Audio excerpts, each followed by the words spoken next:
যশোরে সোনা চোরাচালান মামলায় যুবকের ১৪ বছর জেল। যশোরে প্রায় ৬ কোটি টাকা মূল্যের ৭ কেজি ওজনের সোনার বার পাচারকালে আটক চিহ্নিত চোরাকারবারি রাজ্জাক সর্দারের ১৪ বছরের কারাদণ্ডের আদেশ দিয়েছেন আদালত। বৃহস্পতিবার ২৯ আগস্ট অতিরিক্ত জেলা ও দায়রা জজ শিমুল কুমার বিশ্বাস এ আদেশ দেন। বিষয়টি নিশ্চিত করেছেন অতিরিক্ত পিপি ভীমসেন দাস। সাজাপ্রাপ্ত আসামি রাজ্জাক বেনাপোলের বারোপোতা গ্রামের মৃত শমসের সর্দারের ছেলে, আদালত সূত্র জানায়।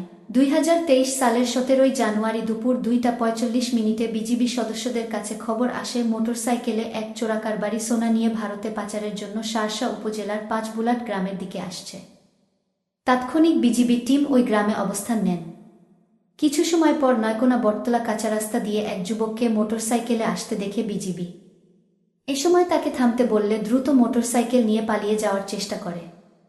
পরে বিজিবি ধাওয়া করে তাকে আটক করে। পরবর্তীতে ওই মোটরসাইকেলের চেচিসের মধ্যে থেকে বিশেষ কায়দায় লুকানো অবস্থায় ২৩টি পিস সোনার বার উদ্ধার করে। এর ওজন ৭ কেজি ৩৩৭ গ্রাম। বাজার দাম ৫,৮৯,৩১,১৯৪ টাকা। এ ঘটনায় বিজিবি ক্যাম্প শার্শার হাবিলদার নাসিম উদ্দিন বাদী হয়ে আব্দুর রাজ্জাকের নামে বেনাপোল পোর্ট থানায় মামলা করেন। মামলাটি তদন্ত করে শার্শা থানার উপপরিদর্শক এসআই মাহফুজ হোসেন রাজ্জাক সর্দারকে অভিযুক্ত করে চার্জশিট জমা দেন।